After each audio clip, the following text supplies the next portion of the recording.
refer to the cell above, and then press the Ctrl key and hit enter. All the blank cells are filled from the value above. Let's say you have got data from one of your colleagues, or you have downloaded something from an ERP system, and your data looks something like this.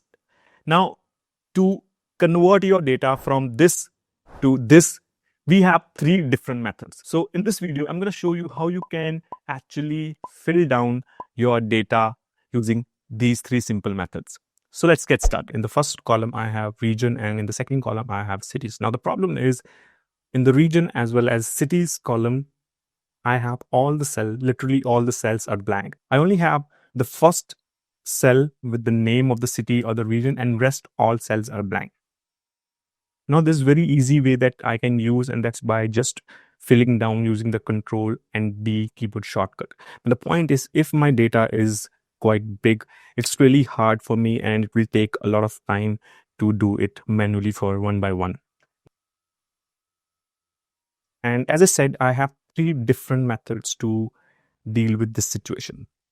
So in the first method, what I'm going to do is I'm going to select the entire data, and then I'm going to press the keyboard shortcut Ctrl G, and it will open the go to option. And if you don't want to use the keyboard shortcut, you can just go to your home tab, and then from there you can go to special. But let me continue with the keyboard shortcut. So I'll press Ctrl G, and then I'll click on special button. So it will open the same thing that I'm going to do with the go to special option from the home tab. Now from here, I'm going to take on blanks and click OK. So what it will do, it will select only the blank cells from the selection. And now what I'm going to do is I'm going to enter equal and select the cell B2, which is exactly above the cell B3. And now in the end, I'm going to press and hold the Control key and hit enter. And here I have all the cells filled down with the actual values. And now I am just going to convert these formulas into values. So I'll select copy and paste special as values. That's it. And the second method is by using a VBA code. And mind you, this VBA code is not a complex code. It's just a few lines, 3 lines basically, that you need to enter in your VBA code editor, and it will do the job for you. So what I'll do, I'll go to Developer tab and click on Visual Basic. Now here, if you don't have a module already inserted, you just need to go to Insert and take on Module, and it will insert a new module for you. This is the place where you can write a VBA code. So what I'll do, I'll enter sub, name my macro, and now I'm going to write this code.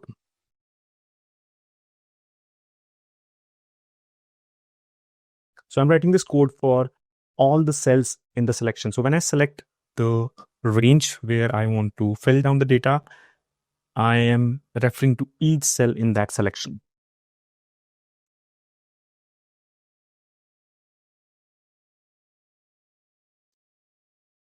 So here I'm referring that if the cell value in each cell is blank, then cell dot fill down.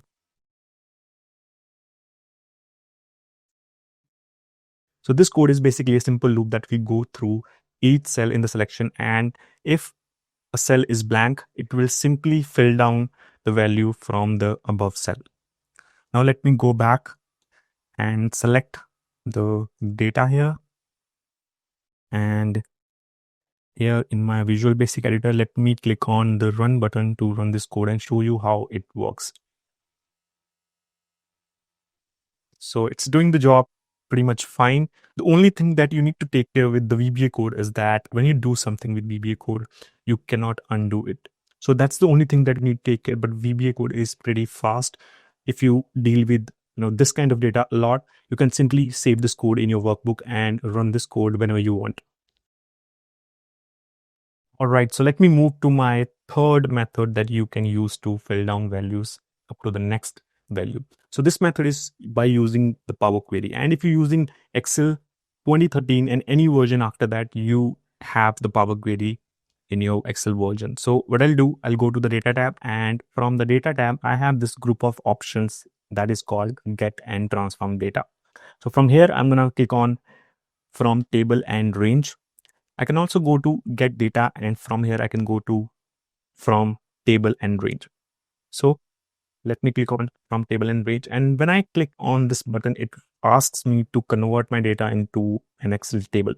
Well, this is important to convert your data into an Excel table because that is how it load your data into Power Query Editor. So I'll click OK, and within a few seconds, it will load my data into the Power Query Editor.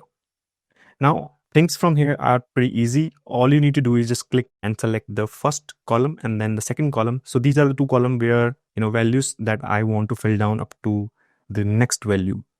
So once columns are selected, I'm going to go to transform, and here I have this small drop down that says fill. And when I click on it, it gives me two further options. One is down and one is up. So I'm going to go with down. And here my data is completely filled with all the values that I want. So I'll go back to home, click on close and load. And here is my new data with all the values filled.